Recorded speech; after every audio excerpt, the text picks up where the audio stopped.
Hello po, magandang gabi, magandang araw po at magandang hapon sa ating lahat sa mga kapwa ko nagmamahal sa ating Kuya Dave, kapwa ko supporters ng ating Kuya Dave at ang Tikram supporters. Sa mga OFWs na nasa iba't ibang bahagi po ng mundo, magandang hapon, magandang araw po sa atin at sa mga nasa Pilipinas, lalo na po sa mga nasa Mindanao or Visayas, no, na inuulan po ngayon or may bagyo po kasi ngayon dyan sa atin, and mag-iingat po kayong lahat, no, sa mga nasa Kamaynilaan.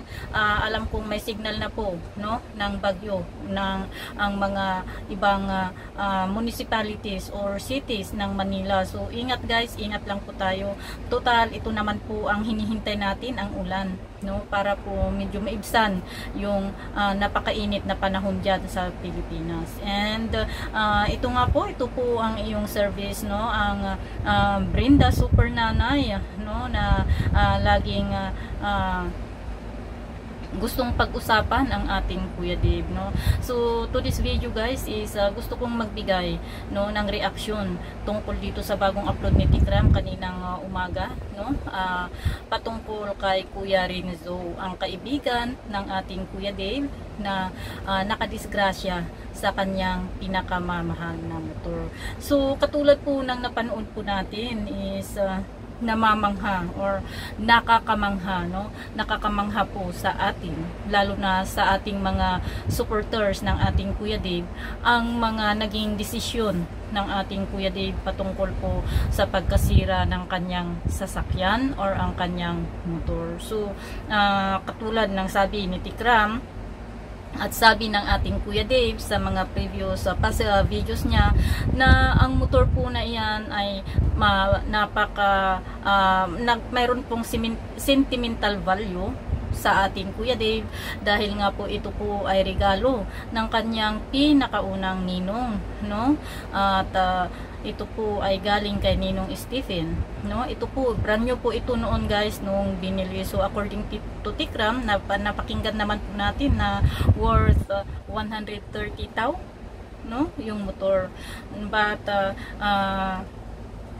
hindi po yun ang inaalala ng ating Kuya Dave, kundi ang buhay ng bata, no. So kaya nakita, narinig po natin, no, paano yan. Sabi ni Tikram, niloko ni Tikram si Renzo, no, kung pababayaran ng ating Kuya Dave is worth 130,000 yung motor na yun. But ang sabi nga ng ating Kuya Dave is hindi po mahalaga, no, yung motor pagka ikukumpara natin sa buhay ni Renzo. Yan po ang ako talagang nangilabot po ako, no, sa desisyon ng ating Kuya Dave na yan, no. Napakabait po na bata.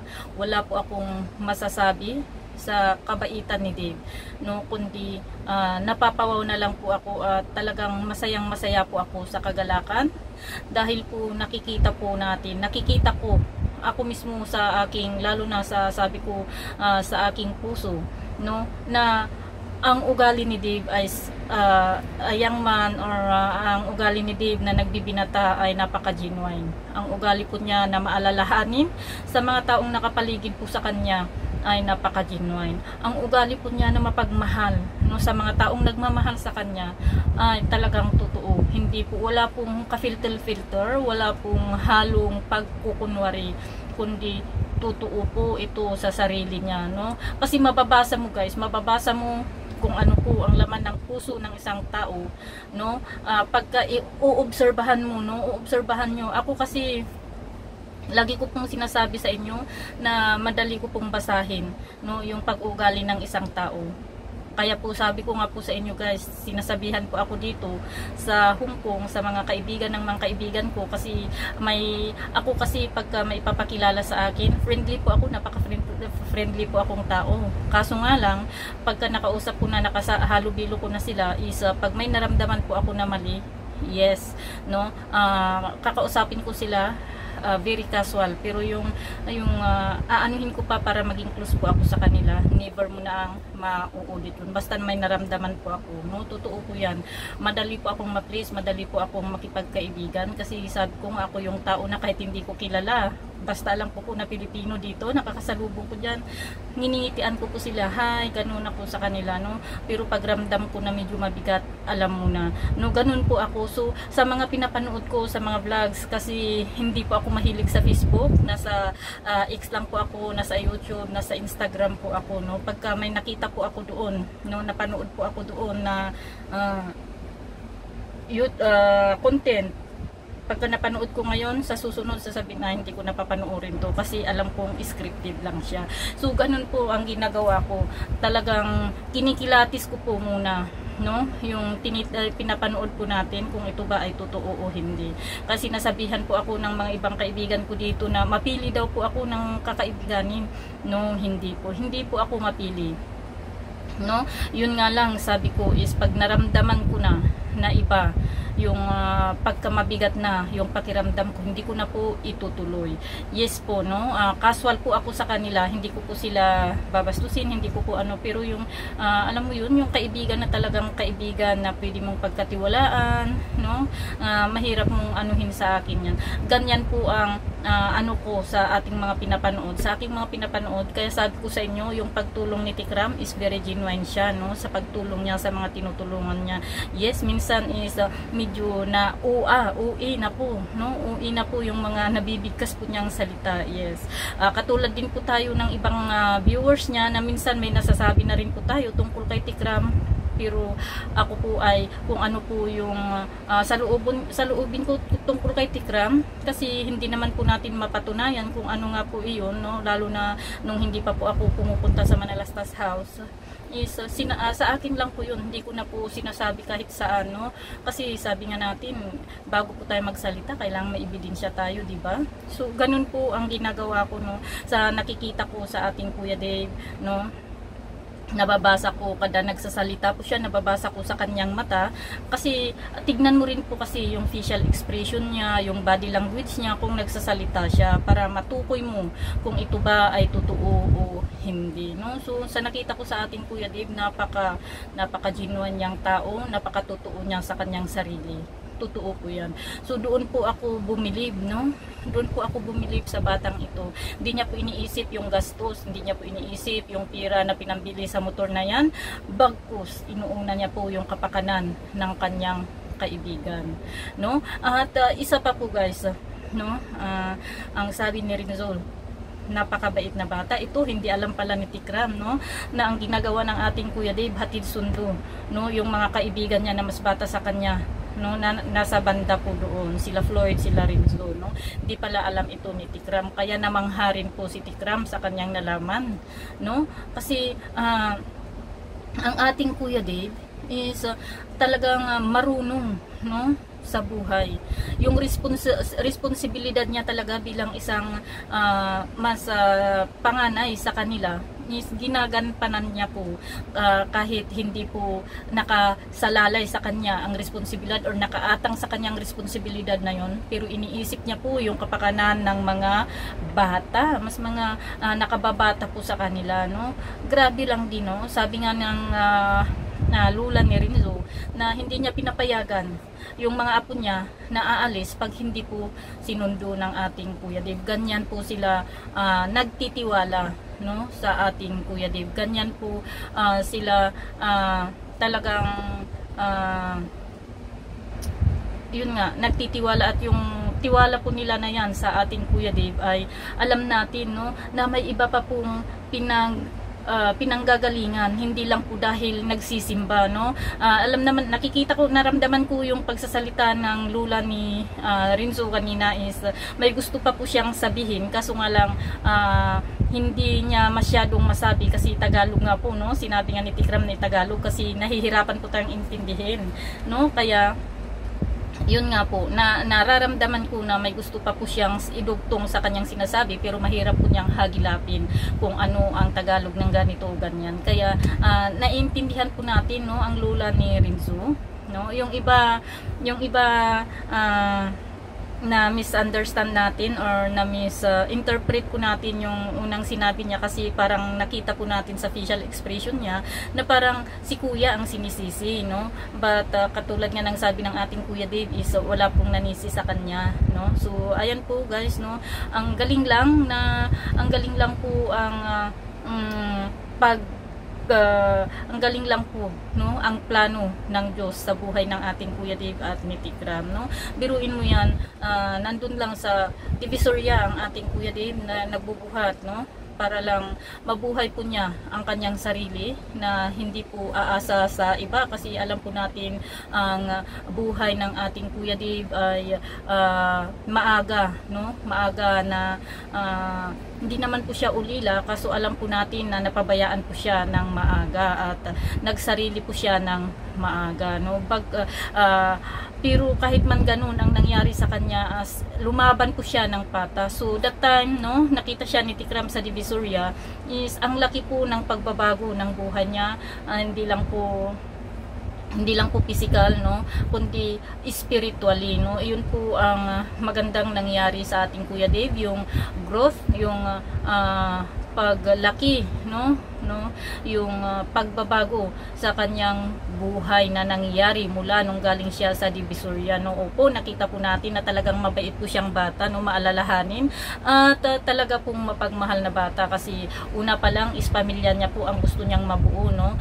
Pero sabi ko nga, paglipas ng panahon is talaga naman din yung pagmold ng Manalastas family sa pag-uugali ng Kuya Dave is napakaganda ang pagkakamold po niya, no, kasi sabi ko nga, hindi po ganyan ang ating Kuya Dave ngayon na ating napapanood, ating nakikita, no, kung hindi po sa pagkalinga nila Tikram sa kanya. At dahil nga po nakikita niya yung kabaitan ng mga tao sa kanyang paligid, is alam mo yun, ina-adapt din po niya, no, ina-adapt din po niya, gusto rin po niyang gawin kung ano po ang ginagawa ng kanyang tatay, ng kanyang tito, ng kanyang mga lula, ng kanyang lula at lulo, no. Yung mga taong nasa paligid niya is gusto rin po niyang sundan yung mga yapak po nila. Ayan po ang ating Kuya Dave. At sabi ko nga, nakakamangha lang po, no, na may mga kabataan pa rin po na ganyan, no. Nakakamangha po na yung tayog na po, yung taas, no, yung taas na po ng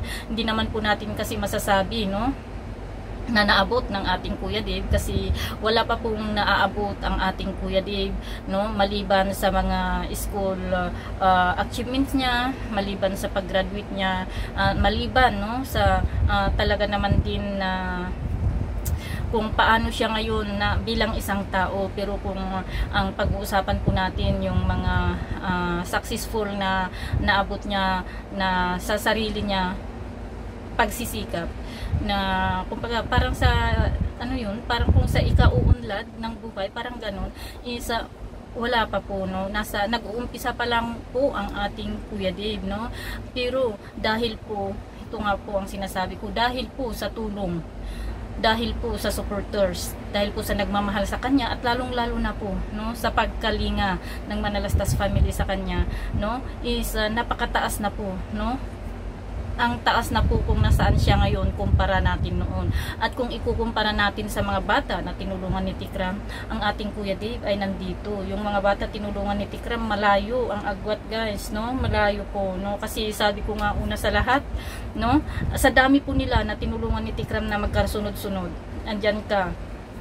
Si Kuya Dave po kasi ang pinakauna, di ba? Si Kuya Dave, si Luis, Pretty Boy,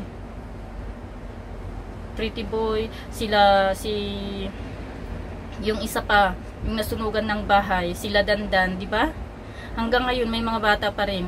Pero ang nakakuha po talaga, no, ng atensyon ng karamihan na subscriber ni Tikram ay si Kuya Dave. Bakit hanggang ngayon marami pa rin po tayo na nag-i-stay, na sumusuporta kay Kuya Dave? Dahil nakita po natin yung potensyal sa batang yan. Dahil nakita po natin yung totoo sa batang yan. Dahil alam natin, no, alam nating lahat, no, na ang pinapakita ni Dave sa mga videos is genuine, totoong totoo. At nakitaan din po natin, no, na pursigido, madiskarte ang batang iyan, no. Totoo po yan. Kaya po hanggang ngayon andito pa rin po tayo na kapit bisig, no, para suportahan, ipagpatuloy ang pagsuporta sa kanya. So yan po ang napakagandang nangyayari sa buhay ni Dave. Nasa taas na po siya, yung mga iba nasa baba pa rin, pero no, yung level, hindi po siya mayabang, hindi po niya pinagmamalaki na ako, ang dami ko ng ganito, no? Kayo, nasan, di ba? Hindi po ganun ang ating Kuya Dave. Ang ating Kuya Dave is pantay-pantay, no? Pantay-pantay kung ano yung mga nakakasalamuhan niya. Kahit tignan nyo guys, yung mga bata ngayon sa Manalastas family, no? Yung mga bata ngayon na naalagaan ni Tikram, bilang panganay sana, di ba? May sa kanya yung superiority, no? Bilang panganay na anak ng Tikram, medyo maangas sana, no? Pero hindi, ang ating Kuya Dave is kalibol lang po niya yung mga kasama niya sa bahay ni Tikram na mga bata. So sa mga kaibigan din po niya, na na-interview ni Tikram, ang lahat sinasabi napakabait ni Kuya Dave. No, wala kang marinig po sa kanila na sinabihan po na mayabang ang ating Kuya Dave, wala po.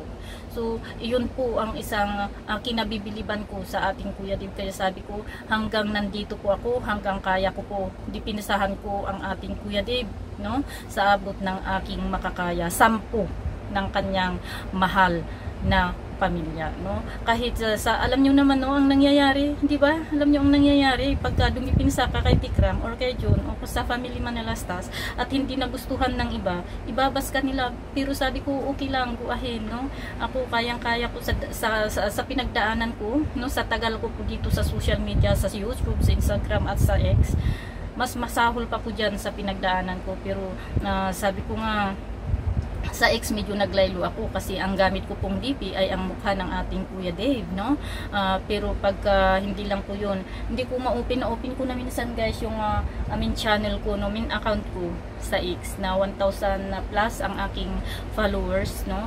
Pero hindi ko alam kung ano na naman nangyari, no? Doon hindi ko siya gamit ang ating Kuya Dave. Ang gamit ko po doon, kami yata ni Coach Jimmy ang gamit ko po doon, no? Kaso nga lang hindi ko ulit ma-open, kaya naghihinay-hinay po ako sa X kasi nga ayaw ko pong masira ang ating Kuya Dave kasi siya po ang aking DP, no?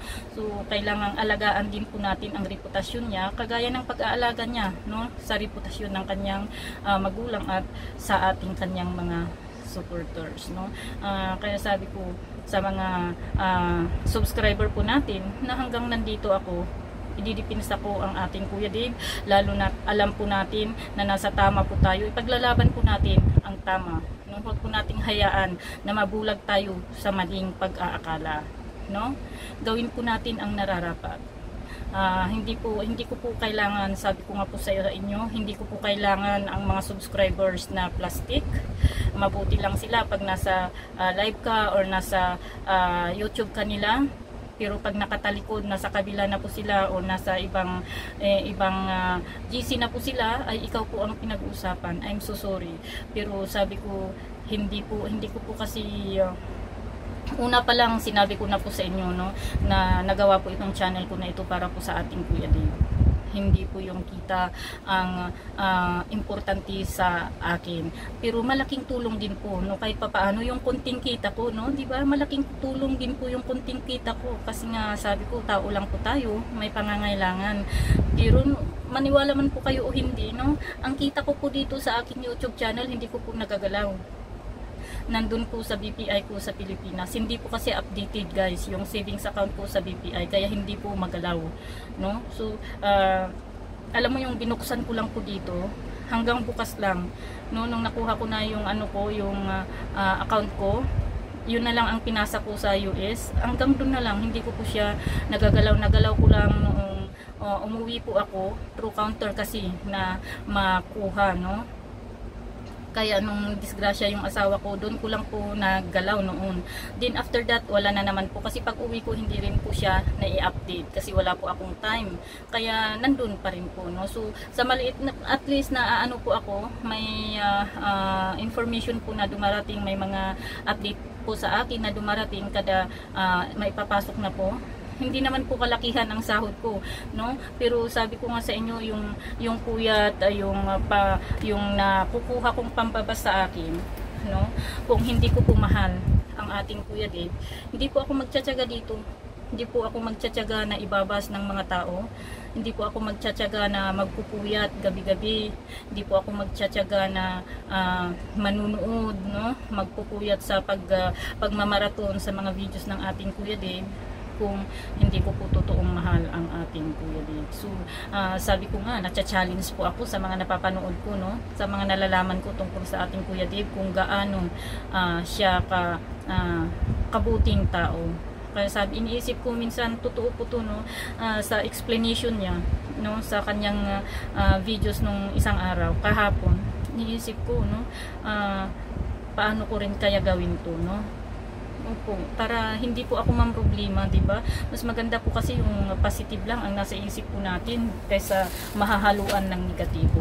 So, ayan, ang laki po ng impact ng kwento ng buhay ng ating Kuya Dave mula noon hanggang ngayon sa ating buhay. Tignan nyo, pati yung mga nakakasalamuhan niya doon, no? Na hindi naman kalibol ng pagkatao nila or kalibol ng standard ng buhay nila, yung buhay ng mga kaibigan niya. Pero ang ating Kuya Dave, bumababa po siya para lang po maabot yung mga nasa paligid niya. That's our Kuya Dave. Yan po ang nakakamangha at yan din po, no, ang kinabibiliban ni Tatay Ram. Hindi niya alam, di ba?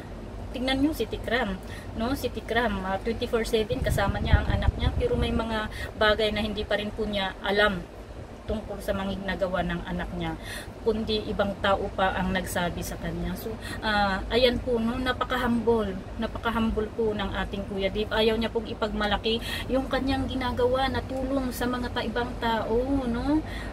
Yan ang ano po sa ating Kuya Dave, guys, no? Na gumagawa siya ng kabutihan sa kapwa niya, pero hindi po niya ipinapaalam sa kanyang magulang, no? Kung hindi pa nalaman ni Tikram, hindi pa alam ni Tikram, no, ng ating kuya ay hatid sundo yung mga bata para lang po makapag-church, or kung lalabas yung mga bata, sinusundo niya, hinahatid din po niya, di ba? Ang galing lang po, ang galing ng ating Kuya Dave. But anyway, guys, ayan, sabi ko nga ulit is ipagpatuloy po natin na suportahan, no, ang ating Kuya Dave, at tulungan din po natin ang channel ni Tatay Ram, no? Suportahan din po natin hanggang ngayon ang channel ni Tatay Ram. Ang isipin po natin, huwag po nating isipin, no, yung inis natin kay Tikram or yung kikitain ni Tikram. Ang isipin po natin yung matutulungan pa po ng channel niya. Katulad po ng sabi ko, ako hindi rin po ako nagmamalinis, no? Minsan may mga ano rin po ako din po ako kay Tikram, pero nasa akin lang po yun. Di ako nagko-comment sa labas na si Tikram ganito ganyan, kasi sabi ko nga naiintindihan ko yung kalagayan ni Tatay Ram, no? Minsan may pagka-uwa, sabi ko sa inyo, di ba? Pero hanggang sa akin na lang po yun. So, ituloy lang po natin, guys, ang pagmamahal sa ating kapwa. Huwag po nating, sabi ko nga, huwag po nating intindihin, no, yung mga bashers diyan, kasi diyan po tayo masisira, no, sa mga bashers, kung diyan po tayo mamamalagi, no. Ang gawin po natin is pagpatuloy lang po natin ang mga pagmamahal na ating naumpisahan, para sa ganun mas magaan po ang buhay. So, ayun guys, maraming salamat. Sana nakapulot din po tayo ng aral sa mga napanood natin ngayon, no, na patungkol sa ating Kuya Dave, at gawin din sana nating basihan yun, yung mga pinapakita niya, yung mga nalalaman po natin na kabutihan tungkol po sa kanya, para mag-step forward din po natin, at tayo, no, mag-step forward din po tayo, at mag-level up din po ang ating ugali, no. So dahil tayo po ay supporters ng ating Kuya Dave, kailangan din po natin na gawin yung hindi man po natin mapantayan is kahit papaano, no, yung mga katangian niya na magaganda is may makuha sana tayo, no, di ba? Kasi tayo po ang representative ng ating Kuya Dave outside the Manalastas or the Tikram fandom. So, ayan po guys, maraming salamat po sa inyong lahat, and thank you for watching, thank you for supporting, at ito po ang inyong lingkod, si Brenda Super Nanay. Kita-kita po tayo ulit mamaya guys sa ating live. Bye po and God bless.